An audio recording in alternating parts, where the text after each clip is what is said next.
Thanksgiving dinner is supposed to be a time for family to come together, but for me, it turned into a battle over something I had worked my entire life for. When my lazy younger brother, Derek, casually announced that he was taking my brand new 2024 Mercedes-Benz for himself, I realized that the family dynamics I had tolerated for years had crossed a line. This wasn't just about a car, it was about the years of sacrifice I'd made to build my life, and it was about time I stopped letting them take advantage of me. I never expected to be the one making waves at our family's Thanksgiving dinner.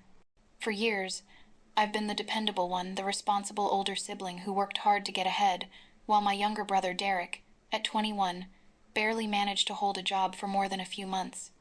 I'm 27 now, and I've sacrificed and saved to buy everything I own, including my dream car, a 2024 Mercedes-Benz, a symbol of everything I've worked for.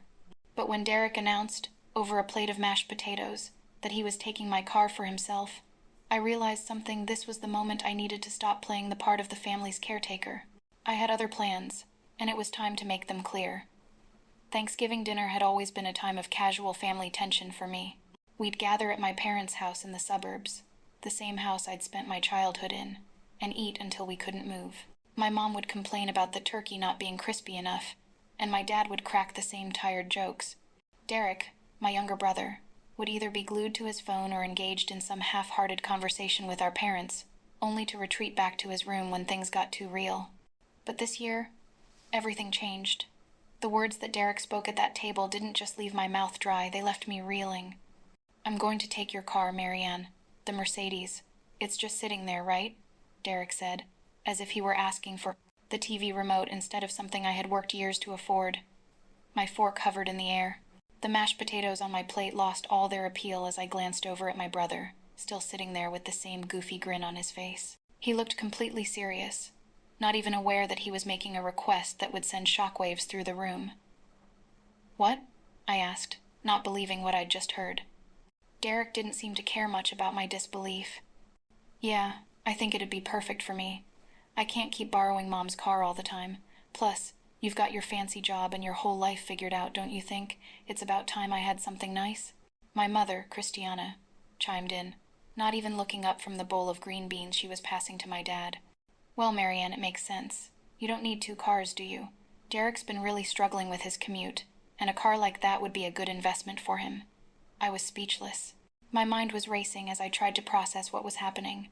A part of me wanted to laugh, to say, "Is this some kind of joke?" But there was no humor in my brother's words. And my mother's reaction, it stung. She wasn't questioning Derek's sense of entitlement, she was agreeing with him. I took a deep breath and set my fork down. The silence at the table grew, and I could feel the weight of their expectations pressing down on me. I had spent years working tirelessly, working night shifts, saving every penny I could to buy my own place, my own car, to prove I could stand on my own 2 feet. And now, here was Derek, a 21-year-old who had barely held a job for more than 3 months, expecting me to hand over something that symbolized all my hard work. "Mom, no," I said firmly, my voice breaking through the tension. "I worked hard for that car. It's not just a luxury, it's the reward for everything I've done to get here. I'm not just going to give it to Derek because he feels like it's his turn." Derek looked at me like I'd just told him I was moving to the moon. "You're being selfish," he muttered, clearly offended that I hadn't rolled over and let him have his way. "It's just a car. You don't need it. Why are you so attached to something that's just going to sit in the garage all the time?" My father, who had been silent up until this point, finally spoke. "Marianne, you should be more generous. You've got everything. What's a little bit more for your brother?" The words stung more than I'd care to admit. "Everything?" I repeated, the bitterness rising in my throat. "You're right. I've worked hard to get where I am. But what about the last 10 years of my life? The times I worked double shifts to get through college, the hours I spent saving every penny so I could buy my own home? Where was the generosity then? Why didn't anyone in this family offer to help me?" Christiana's eyes widened, and she immediately went into damage control mode. "I'm not saying you didn't work hard, Marianne, but you're doing well now. Don't you think Derek deserves a break? He's just trying to get by, and it would really help him out." I could feel my hands begin to tremble as I gripped the edge of the table. It was like I was watching an alternate reality unfold in front of me, one where I was the villain for standing up for myself, for finally saying enough was enough. Enough is enough, I said, trying to keep my voice steady. You don't get to decide what's fair for me. I'm not your bank account, your piggy bank, or your stepping stone, and I've been carrying that weight for way too long. Maybe you've convinced yourselves that this is just a small favor, but it's not. It's about everything I've worked for, everything you've never bothered to recognize. The table fell into an uncomfortable silence, and I could hear the sharp, uneasy breaths of my parents as they tried to figure out how to react. Derek looked taken aback, like he hadn't expected a confrontation at all. But that's the thing about being a responsible person for so long. People start to think you'll always take care of everything for them. You really don't get it, do you? I continued, now standing up from the table. I'm not a bank for you to raid whenever you feel like it. I've spent years clawing my way up, and I've had to do it all on my own. You've never helped me with anything, no college tuition, no financial support. And now, because you think I've made it, you think I should just hand over the things I've earned. Christiana stood up, her face flushed with anger. Marianne, don't you dare act like we've never helped you. We've always been there for you. Your father and I have sacrificed so much for you. I felt my pulse race. Sacrificed for me? I asked, voice trembling with frustration. When? By ignoring everything I worked for? By putting all the responsibility on me to take care of myself while Derek got a free pass? You've never seen what I've had to do to get here. I'm not going to just hand over everything I've earned to make you feel better about your favoritism. My parents' faces shifted from anger to a strange, defensive quietness. Derek's face, on the other hand, remained a mix of confusion and entitlement. You're just being dramatic, he muttered, rolling his eyes. But I wasn't being dramatic. I was finally standing up for myself. I turned to face them all one last time. I'm not giving you my car, Derek, and I'm not going to be manipulated by any of you anymore. I've had enough. As I walked away from the dinner table, the silence behind me was deafening. I had just drawn a line in the sand with my family, and though I wasn't sure what the fallout would look like, one thing was clear: I wasn't going to be anyone's doormat anymore. The following days after Thanksgiving were a blur of tension. The dinner had ended abruptly, with uncomfortable goodbyes and barely audible exchanges. I drove home in silence, my hands gripping the steering wheel so tightly my knuckles turned white. The anger that had swelled in me at the table now felt like a dull ache, but it was accompanied by an unsettling feeling, one that I had been suppressing for far too long. This wasn't just about the car. It was about everything I had ever tolerated in my family's expectations. I spent that night in my apartment alone, staring at my new car through the window. The 2024 Mercedes-Benz was parked in front of my building, gleaming under the streetlights like a beacon of all my hard work, my sacrifices, my struggles. It represented everything I had fought for, and it felt like it had just been reduced to a bargaining chip in the game my family had been playing for years. The next morning, as I scrolled through my phone over breakfast, I received a text from my mom. It was short, almost businesslike. "We need to talk." My stomach twisted. I hadn't expected it to be this soon, but I knew the conversation was inevitable. My family didn't handle conflict well. They preferred to sweep things under the rug until they could guilt me into compliance. I didn't want to go, but I didn't want to hide either. So, I reluctantly agreed to meet them at my parents' house later that day. When I walked through the door, the tension in the air was palpable. Christiana, my mother, was seated at the kitchen table, stirring her coffee absent-mindedly. Derek was nowhere to be found, probably still sulking about his bruised ego.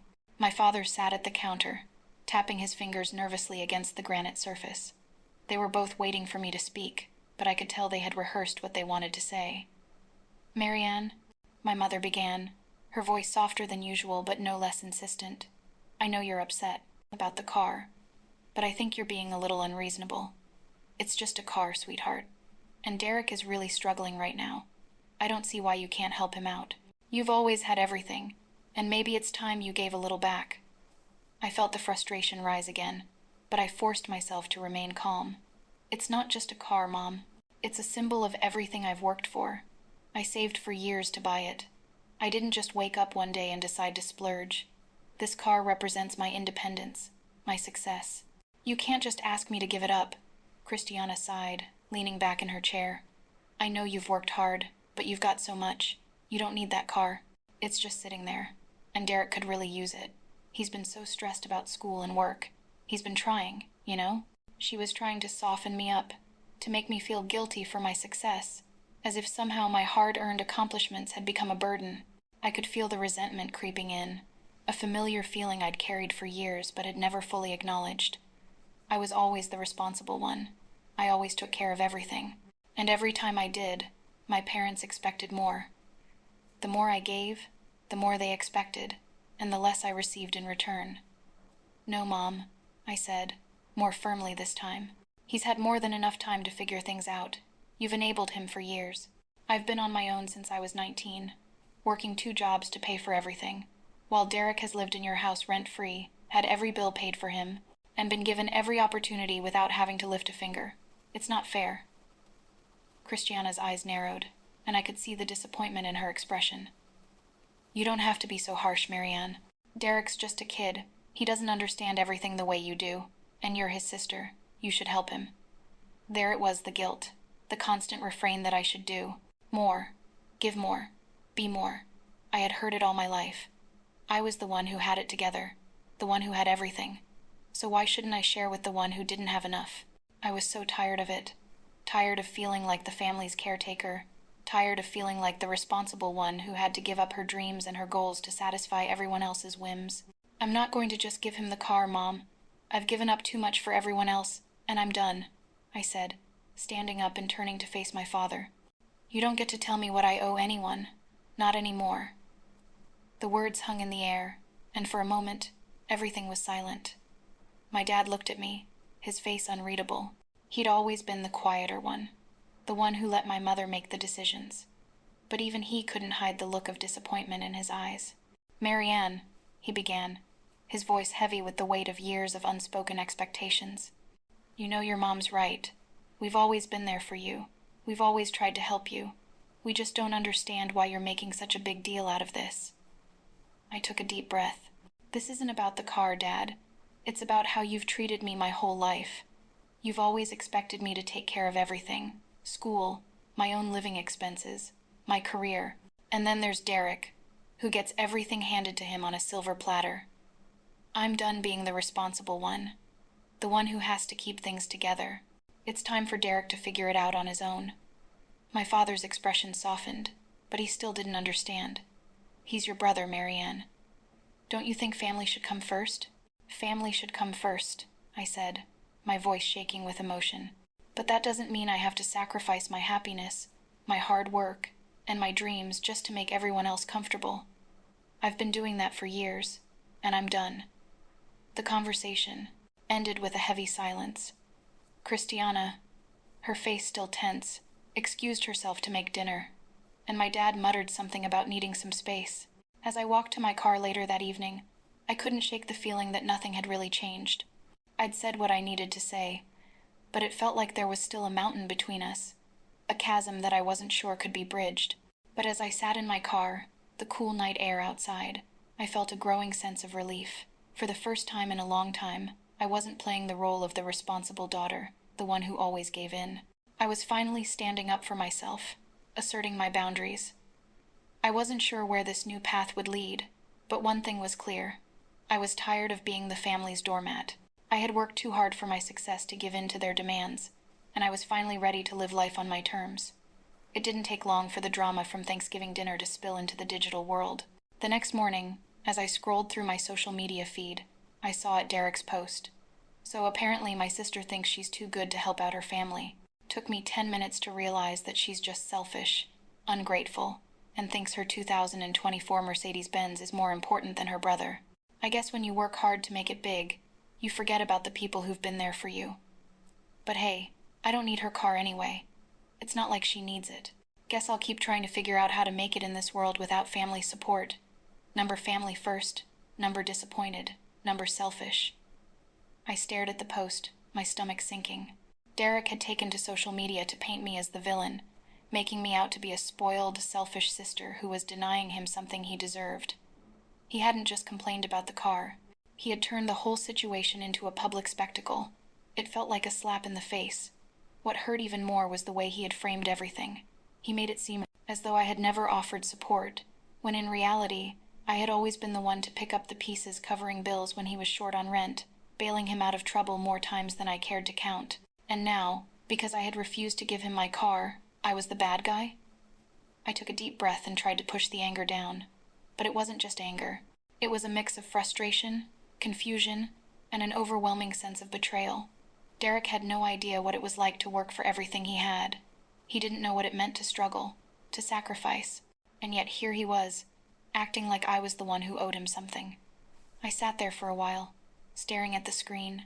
The notification bell chimed constantly as more and more comments poured in, many of them agreeing with Derek, some supporting me. "Wow, Marianne, that's really messed up. Family should come first. I can't believe you're making such a big deal over a car. What's the harm in letting him have it?" "I totally agree with you, Derek. Marianne should be more considerate of her family." It was a blow to see how easily some of our family friends were turning on me, believing Derek's side of the story without question. How could they be so quick to take his side when they didn't know the whole truth? They didn't see the years of work I had put in, the sacrifices I had made to build my life from the ground up. But then came the comments that caught my attention. "Marianne, you've worked hard for everything you have. Don't let anyone guilt you into giving it up. It's your car, your choice. Don't feel pressured." And my personal favorite, "It sounds like Derek's the one who needs to grow up, not you." The support was humbling. Still, the sense of violation weighed heavily on me. Derek had made it public. It was no longer a family disagreement, it was a battle, fought in front of hundreds of people. People who knew nothing of our history, nothing about the sacrifices I had made just to be where I was. I couldn't stay quiet anymore. After reading through a dozen or so comments, I knew I had to speak up. I couldn't let Derek's narrative stand without presenting my side of the story. This wasn't just about a car. It was about the years of unfair expectations, about how I had been treated differently my entire life. I opened my phone, the screen glowing brightly in the dim light of my apartment. I typed, pausing occasionally to gather my thoughts. The words that followed felt like they were finally being spoken from a place of truth, from a place of clarity I had long kept locked away. It's funny, isn't it? How easy it is to paint someone as selfish when you don't know their story. For those of you who think I'm the villain here, let me explain. Yes, I've worked hard for my car. I've worked hard for everything I have. I didn't get here because of handouts. I didn't get here because of favors from anyone. I worked nights, weekends, and sometimes I skipped meals just to save enough to pay for my education, my rent, and yes, even this car. I earned it. For years, I've supported Derek, financially and emotionally. I've bailed him out of trouble more times than I care to admit. I've lent him money when he was short, and I've always been there when he needed help. But here's the thing, just because I can help doesn't mean I should be expected to. I'm not some walking ATM, and I'm certainly not here to be a scapegoat when things don't go the way you want them to. I've never asked for anyone's approval. I've worked for everything I've earned. And for the record, it wasn't easy. No one in this family ever offered to help me. But I made it, and I did it on my own. So, no, Derek, I won't give you my car.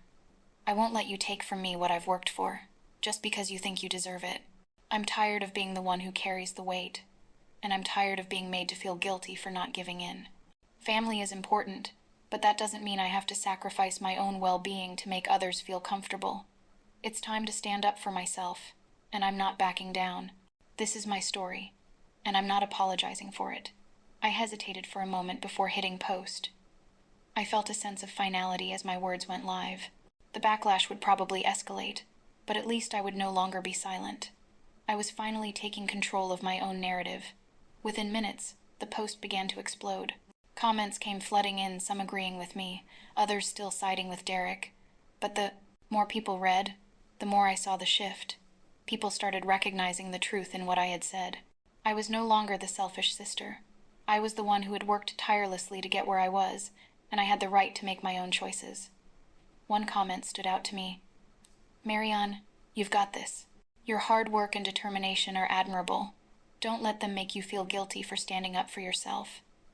It was from a coworker I hadn't spoken to in months. That small show of support was enough to remind me why I couldn't back down.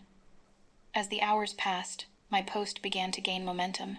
The initial negativity was overwhelmed by the growing support from friends, acquaintances, and even strangers who had seen their own families take advantage of them.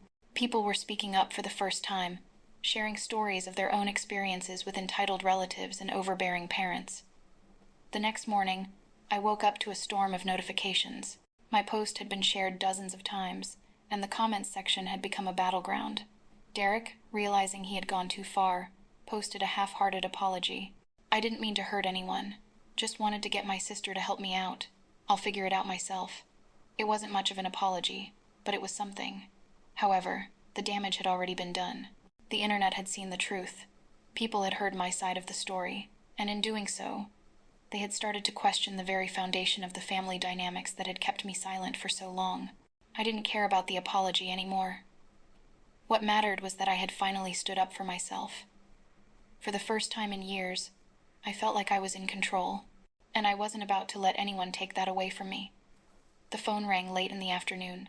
I was sitting at my kitchen table, sipping my coffee and scrolling through messages, still reeling from the aftermath of the post I had made. The comments were a mix of support and criticism, but the overwhelming support had given me the confidence to stand my ground. As much as I tried to focus on the positive, my thoughts kept drifting back to my family. How would they react when the dust settled?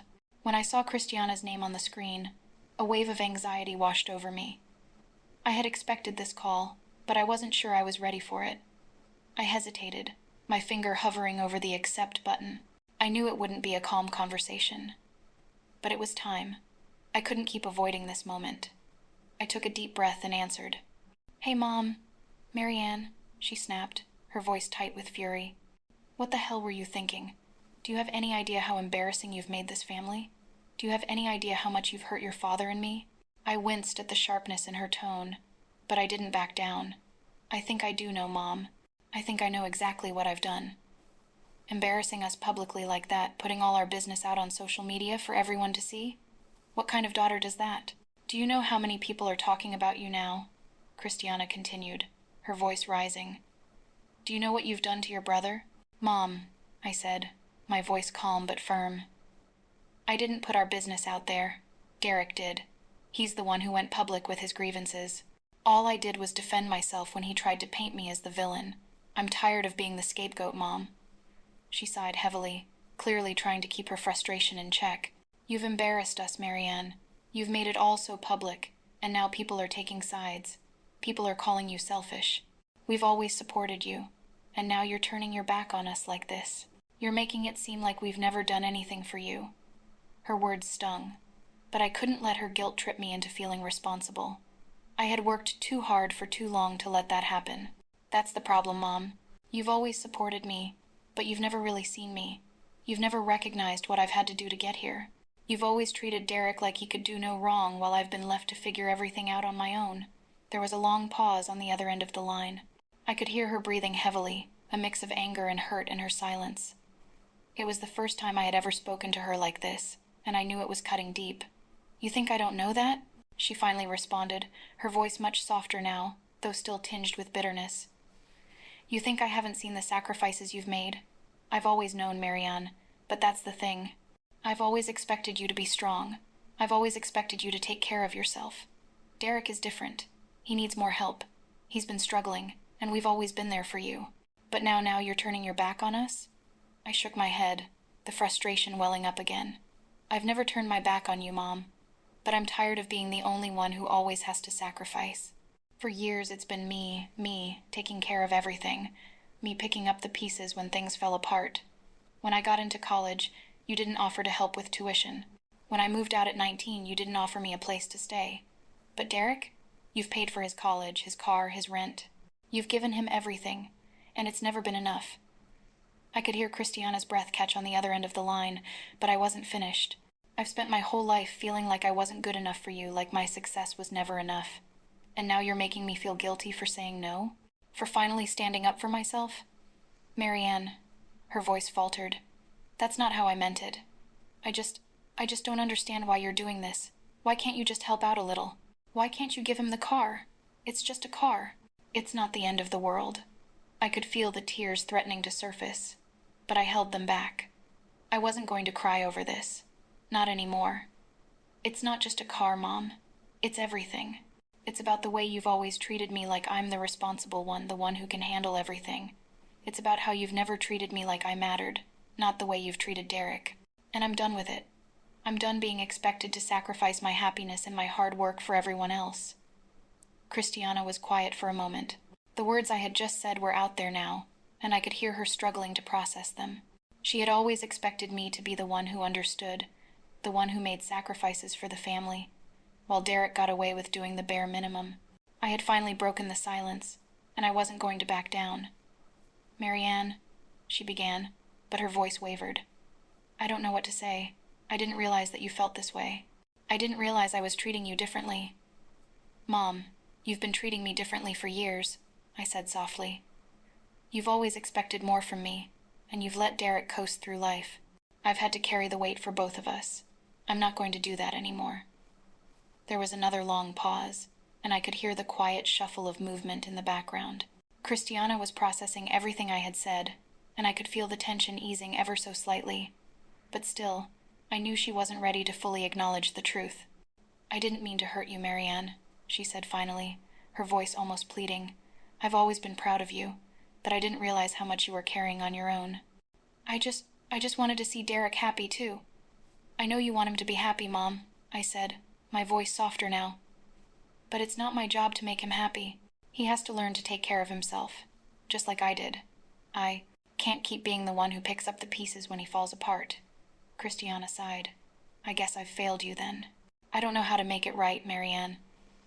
"You can start by listening," I replied, my voice more confident now than it had been in years. "Start by recognizing how hard I've worked. Start by seeing me, not just as the responsible one, but as your daughter. And maybe, just maybe, start treating me like I matter too." Christiana's silence hung in the air for a moment longer, and then she spoke, her voice quieter this time. "I'll try, Marianne. I can't promise I'll get it all right, but I'll try. I'm not asking for perfection, Mom, just honesty, just respect." "Okay," she whispered, and I could hear the exhaustion in her voice. "Okay." We both fell silent, the weight of the conversation settling over us. It wasn't an apology, not exactly, but it was something. It was the beginning of a shift, one that I hoped would lead to more understanding, more respect, and less sacrifice on my part. "Good night, Mom," I said finally, my voice steady. "Good night, Marianne." And for the first time in a long time, I felt like I was finally being heard. It wasn't long after my confrontation with Christiana that I started to feel the weight of the situation sink in.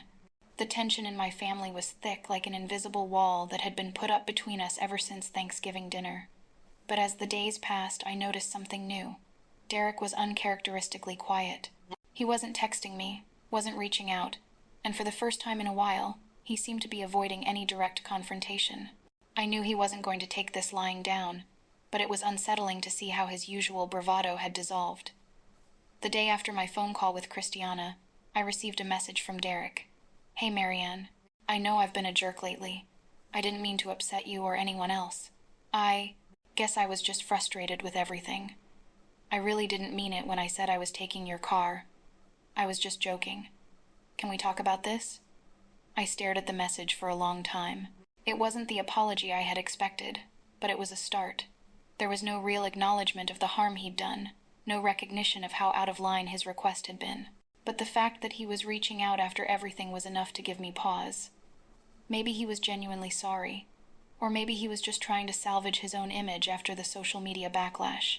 Either way, it was clear he was embarrassed, and that was a good first step. I didn't respond immediately. Part of me wanted to ignore him entirely, to let him stew in his own consequences, but I knew that would only add fuel to the fire. The last thing I wanted was for this situation to fester into something worse. So, I took a deep breath, typed a response, and hit send. "Derek, it's not just about the car. It's about respect. You made a decision without consulting me, and when I said no, you decided to air our family's business to the world. I'm glad you're sorry, but this needs to be more than just an apology. If you really want to make this right, you need to understand why I said no, and why this isn't just about a car. It's about me finally standing up for myself, and I'm not going to back down just because you're embarrassed." There was a long pause. I didn't expect an immediate response, and I wasn't going to hold my breath. But when my phone buzzed again, I felt a nervous flutter in my chest. It was from Derek. "I get it. I messed up. I've been too selfish for way too long, and I'm sorry for not seeing how my actions affected you. I just thought, well, you always seem to have everything figured out, and I guess I wanted to be a part of that. I'm really sorry for what I said about you online. That was wrong. Can we talk? I don't want things to stay like this." It was more sincere, but I still wasn't convinced. Derek had a habit of saying whatever he thought would make people forgive him, but rarely did he acknowledge the underlying patterns of his behavior. I couldn't let him off the hook just because he was sorry now. I had spent too long giving in to his whims, and I wasn't about to fall back into that trap. Before I could respond, the phone rang. It was Christiana.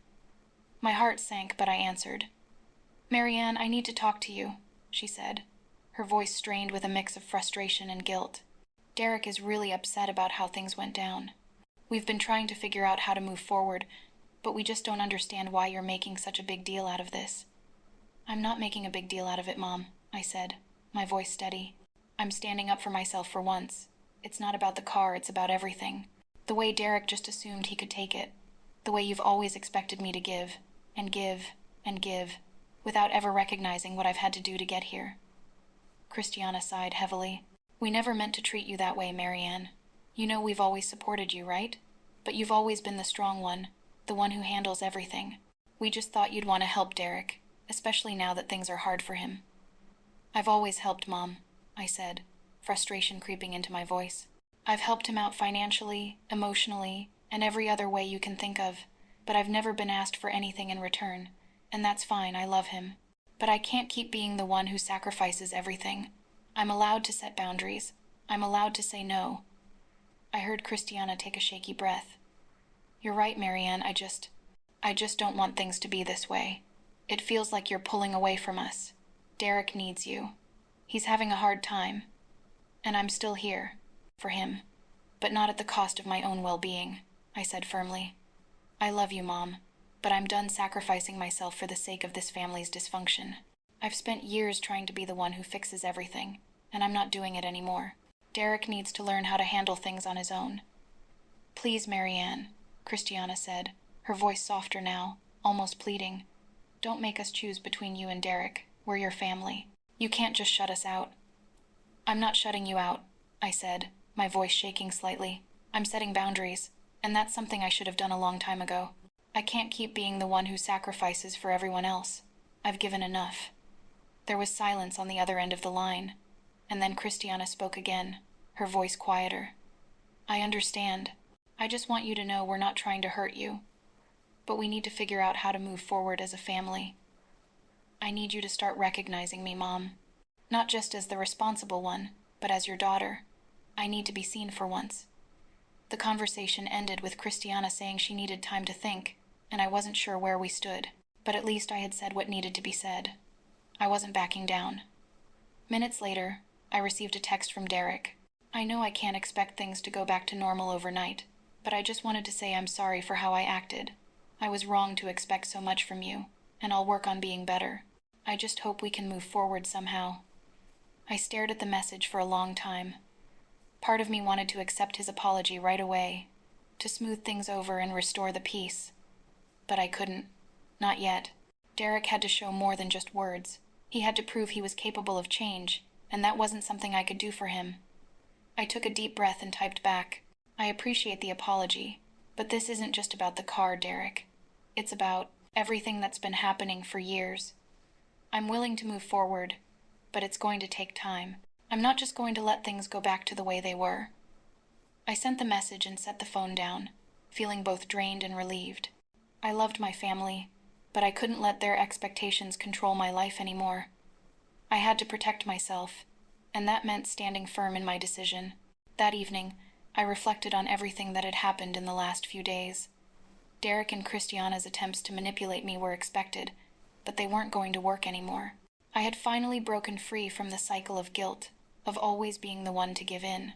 I wasn't just standing up for myself, I was taking control of my future, and nothing, not even family pressure, was going to make me compromise that. I was done being the one who sacrificed for others. This time, I was putting myself first. The day after Derek's apology, I thought things might finally start to settle. I was starting to believe that, perhaps, this family drama could die down and we could move forward. But I was wrong. It seemed like the tension was only building, and the next storm was about to hit. It started with a notification from Facebook. Christiana had posted a long message that, by the looks of the comments, was directed at me. The post was emotional, heavy with frustration and hurt. I scrolled through the words, my stomach tightening as I read each line. I knew it wasn't going to be a simple message, but I hadn't expected her to go to such lengths. Here's what she wrote. "It is with a heavy heart that I'm sharing this. I never thought I'd have to do this, but I can no longer sit by while my daughter, Marianne, continues to treat us with such disrespect. It's painful to watch someone you love turn their back on family. Marianne has always been the strong one, the one who could do no wrong, the one we could rely on. But now, she's chosen to turn her back on all of us. She's refused to help her brother, who has always struggled, and now she's using her success as a way to push us all away. I don't know what happened to her, but the Marianne I raised would never act this way. She is selfish, heartless, and ungrateful. I never imagined she would treat us like this. This is not the daughter I know. I'm so heartbroken that it's come to this. We did everything for her, but she's chosen to destroy the family over something as trivial as a car. It's hard to accept that she's no longer the person we thought she was." The words stung. Selfish, heartless, ungrateful. Christiana had just painted me as the villain, someone who was only interested in herself, disregarding the family that had supported me for years. The worst part? She had made it public. The entire extended family, mutual friends, and even acquaintances were now going to see me through. Her lens one of blame and cruelty. It felt like an assault, and I wasn't sure how I should react. But deep down, I knew that I couldn't let this slide. I wasn't going to back down. Not now. Not after everything I had fought for. After a few minutes of reading through the post again, I set my phone down and took a few deep breaths. The urge to respond immediately was overwhelming, but I knew I had to be calm. If I let the anger get to me, I'd just be feeding into the drama. I sat at my desk, typing slowly, carefully considering each word. I've been reading some of the comments here, and I feel the need to clarify a few things. First, let me say this. I love my family. I always have. But this isn't just about a car.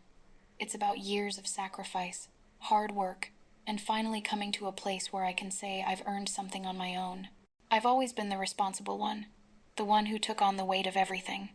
I've worked my whole life to get to a place where I'm financially independent, where I can enjoy the fruits of my labor without having to apologize for it. For years, I've been expected to give without question, to help without being asked, to take on responsibility that wasn't mine. My parents never offered to help me pay for college. They never offered financial support when I moved out. And yet, when I finally reach a point where I have something of my own, it's suddenly up for grabs. It's not about the car. It's about the years of being expected to give everything and receive nothing in return. I am not ungrateful. I have always appreciated the love my parents have given me. But love is not about taking from one person until there's nothing left. It's about respect. And for years, I have felt like I have been giving without being seen for what I've done. I've sacrificed my happiness for the sake of family, but that's not something I can keep doing. What's happening now is not just about a car or a failed request. It's about the cycle of expectations, of my family treating me like a doormat because I've always been the one to pick up the pieces. I have every right to say no. I have every right to stand up for myself. I will not allow anyone, family included, to manipulate me or guilt me into sacrificing for their comfort. I love my family, but I have to love myself first. I read over the post one more time before hitting post. It felt like a weight was lifted off my chest. This wasn't just a response to my mother's post, it was my declaration. A declaration that I wasn't going to be controlled anymore, that I wasn't going to be seen as the villain for having boundaries. As soon as I posted it, the floodgates opened. The first few comments were supportive, with friends and acquaintances showing their backing. You have every right to stand up for yourself. This is your life, your hard work. Marianne, you've worked hard for everything you've earned. No one should expect you to give it away just to make them happy. But then the negative comments started rolling in. People who had sided with Christiana began defending her, some claiming I was being too harsh. How could you be so cold to your family? They've always been there for you. I can't believe you're making this about you. Your parents did so much for you. You should be more generous. And then there were the comments from people who didn't know me, didn't know the full story, but had taken sides based on Christiana's emotional post. You're so ungrateful. Family is everything. You should be ashamed of yourself. I felt the pressure mounting as the negative comments started to outweigh the positive ones. But instead of backing down, I stood firm. I knew that this wasn't just about defending my actions, it was about setting a precedent. I couldn't let my family or anyone else make me feel guilty for standing up for myself. As the hours passed, I saw the post gaining traction. What started as a few comments grew into dozens. Friends shared it, co-workers weighed in, and soon enough, my story had gone viral. The public was listening, and while many were still caught in the crossfire, there was an overwhelming amount of support coming my way. You're doing the right thing. No one has the right to expect you to sacrifice for them forever. As I watched the comments flood in, I realized that the people who truly mattered, the people who respected my boundaries, who understood the value of hard work, were the ones who stood by me. They didn't question my decision to set limits. They admired it. The comments from Christiana's post slowly began to dwindle. People who had originally supported her started asking questions, pointing out the flaws in her reasoning. You raised a strong, independent daughter. She has every right to make her own decisions. One by one, the voices that criticized me started to quiet, and the overwhelming wave of support began to drown them out.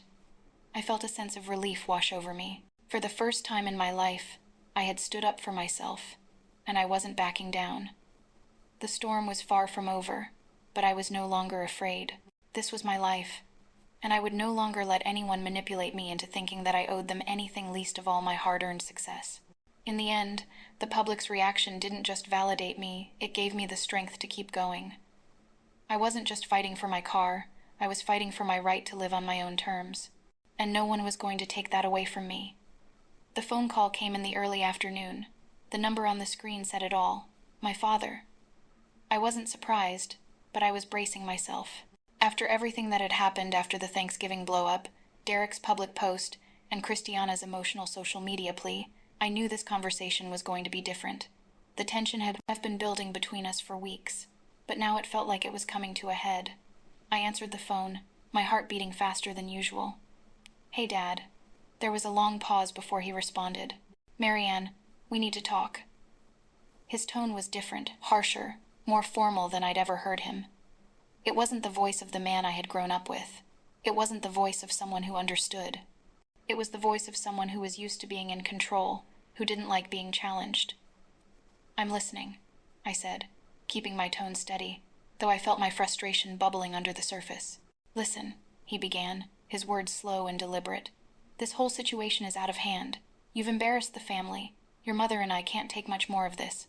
It's not just about the car anymore. It's about you turning your back on us, turning your back on family." I could feel my pulse quicken. "Dad, I haven't turned my back on anyone. I'm not the one who went public with our business. I didn't ask for any of this to happen. But you didn't stop it either, did you?" he said, his voice rising just slightly. "You had a choice, Marianne. You could have handled this privately, but you didn't. You made a scene.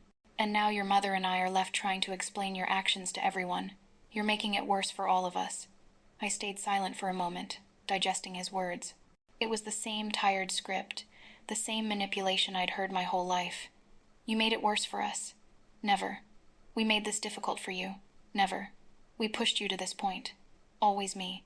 Always the one expected to carry the weight of everyone's expectations. "I'm not going to apologize for standing up for myself, Dad," I said finally. "This isn't about the car. It's about everything that's been happening for years. I've had enough." "Enough?" he repeated, incredulous. "You don't get to just decide that, Marianne. You don't get to walk away from your family because you don't get your way. We've done everything for you. We've always been there for you." "No," I said, my voice firm. "You've always expected me to do everything for you. I've been carrying this family's weight for so long, and it's never been enough. Every time I've tried to stand up for myself, I've been shut down or made to feel guilty. I'm not doing that anymore." There was a moment of silence on the other end of the line. I could feel the air thickening with the weight of what I was saying. For years, I had let their manipulation control me. I had let their guilt trips dictate my actions, but not anymore. "You're making a mistake," my father said, his tone now cold and final. "We're family. You're supposed to put family first, but you've chosen to put yourself ahead of everyone else. That's selfish, and it's not how we raised you." His words hit me harder than I expected. All those years of hearing how I was the responsible one, the one who could handle anything. Now, all that praise was being turned against me. Now, I was being accused of being selfish for finally drawing a line. "I don't think you understand, Dad," I said, my voice steady but growing more resolute. "I'm not putting myself ahead of anyone. I'm putting myself first for once. I've spent my entire life making sure everyone else was happy, making sure everyone else was taken care of.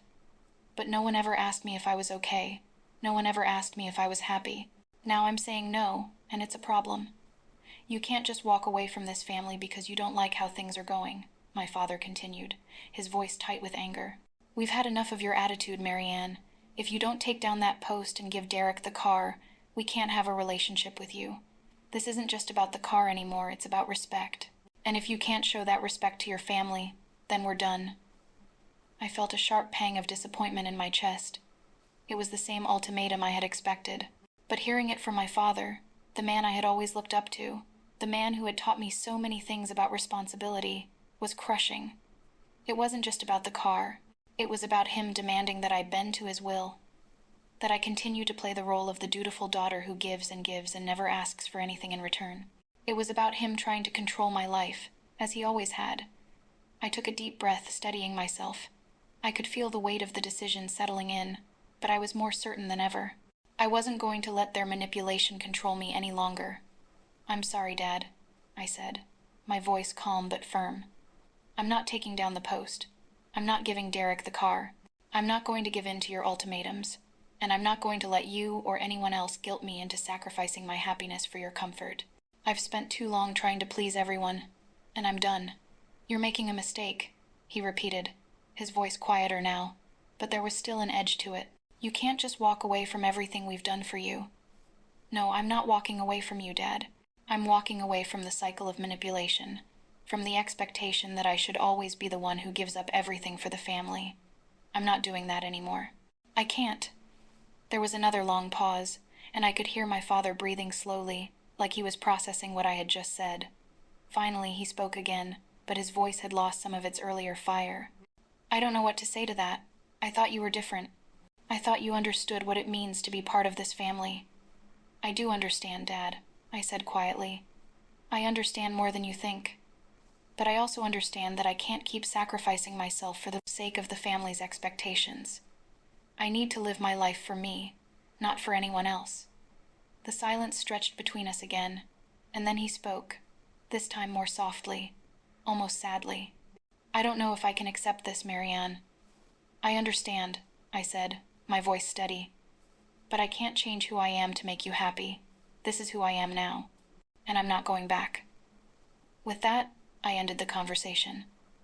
There was no dramatic conclusion, no tearful apologies, no promises of reconciliation. It was just over. As I sat there, holding my phone, I felt a strange sense of calm wash over me. I had just severed a part of my life, one that had been holding me back for so long, and as painful as it was also freeing. I knew I had made the right decision. I knew that I couldn't keep letting my family dictate the terms of my life. I had chosen self-respect over the illusion of family harmony, and for the first time in years, I felt like I was truly free. The weeks after the fallout with my family were a whirlwind. I'd spent years walking on eggshells, trying to please everyone, being the responsible one, the daughter who always did the right thing, the one who carried the weight of the family's expectations on her shoulders. Now, with those expectations off, I felt like a weight had been lifted from my chest. For the first time in a long time, I was able to focus on myself, my career, my passions, and most importantly, my happiness. Work became my anchor. I threw myself into my job with a renewed sense of purpose. As a marketing manager at a fast-growing tech company, I'd always been driven, but now there was something different. I wasn't just working to get ahead anymore. I was working to build something for me. Every successful campaign, every project I completed, felt like a small victory. I was no longer doing it just to get approval from my family or to live up to their standards. I was doing it because I wanted to prove something to myself. My confidence grew with every passing day. For years, I'd questioned my worth, wondering if I was doing enough, if I was good enough for my family's love and acceptance. But now I knew that I didn't need their approval to feel good about myself. I had worked hard to get to this point, and that was enough. Outside of work, I took time to nurture the parts of me that had been neglected. I started taking weekend trips to places I'd always wanted to visit but had never made the time for. I spent more time with friends who supported me and encouraged me to chase my dreams. And I took better care of my health mentally, physically, and emotionally. I started to feel like myself again, like the woman I had always wanted to be but had put on hold for so long. As I focused on my personal growth, I noticed small changes in my surroundings. At work, my newfound confidence had a ripple effect. I began to take on more leadership roles in meetings and was recognized for my contributions in ways I hadn't experienced before. I was more assertive in my career goals, seeking out opportunities for advancement and pushing myself to try things that had once felt out of reach. The family shift, however, was much slower. For the first few weeks after the fallout, I heard nothing from anyone. The silence from my parents was deafening. But as the weeks went by, I started noticing small changes, first with Derek. He began to reach out to me not in an attempt to manipulate or guilt me, but to actually start a conversation. One evening, I got a text from him. "Hey, I got a part-time job at the local coffee shop. I know it's not much, but it's a start. Just wanted to let you know." I stared at the message, surprised. Derek had always been the type to avoid responsibility, to rely on others for help. But there was a shift in him, a subtle one, but still significant. It was like he was finally realizing that he had to do more than just coast through life. I sent a short reply. "I'm proud of you, Derek. Keep it up." That was all I said, but it was enough. The exchange was awkward, and it felt a bit strained, but it was a step in the right direction. It was clear he was beginning to understand the value of independence. Over the next few weeks, Derek started making more of an effort, working longer hours at his job, taking responsibility for his own finances, and even asking me for advice on managing his money. I saw glimpses of the person he could become if he continued down this path, and for the first time, I felt hopeful for him. Christiana's change came more slowly. I didn't hear from her much in the beginning, but eventually, I started getting texts, short, neutral ones at first. "How are you doing? I saw a post about your promotion. Congratulations." It wasn't the apology I was hoping for, but it was a step. She wasn't completely ignoring me anymore. One evening, I got a call from her. She was tentative, almost unsure of herself. "Marianne," she began, her voice quieter than usual. "I've been thinking a lot about everything that's happened, and I've come to realize that maybe I haven't been as fair to you as I thought. I've always pushed you to be the strong one, and I haven't really acknowledged how much pressure that put on you." I felt a lump form in my throat. Hearing her admit that she'd been unfair to me was the last thing I expected. For so long, I had wished for this moment, wished for her to see me, to understand the weight I had carried, but hearing it now was bittersweet. It wasn't just about the apology, it was about the realization that things could have been different, that things had been out of balance for far too long. "I understand, Mom," I said, my voice calm but honest. "It's been hard, but I'm glad we're talking about it. I needed to set those boundaries for myself. I needed to stop being the person who was always there to fix everything. I've always felt like I was expected to do that, and it wasn't fair to me." Christiana didn't respond immediately, but when she did, there was a softness in her voice. "I'm sorry, Marianne. I never meant for it to feel like that. I was just so focused on making sure Derek was okay that I didn't see what I was doing to you. I know I've failed you in a lot of ways, and I regret that." I felt my chest tighten as I took in her words. She wasn't apologizing for everything, and she still had a long way to go, but it was a start. She was acknowledging her part in the imbalance that had shaped our relationship. "I can't go back, Mom," I said, "but I'm willing to move forward if we can do it with respect for each other's boundaries."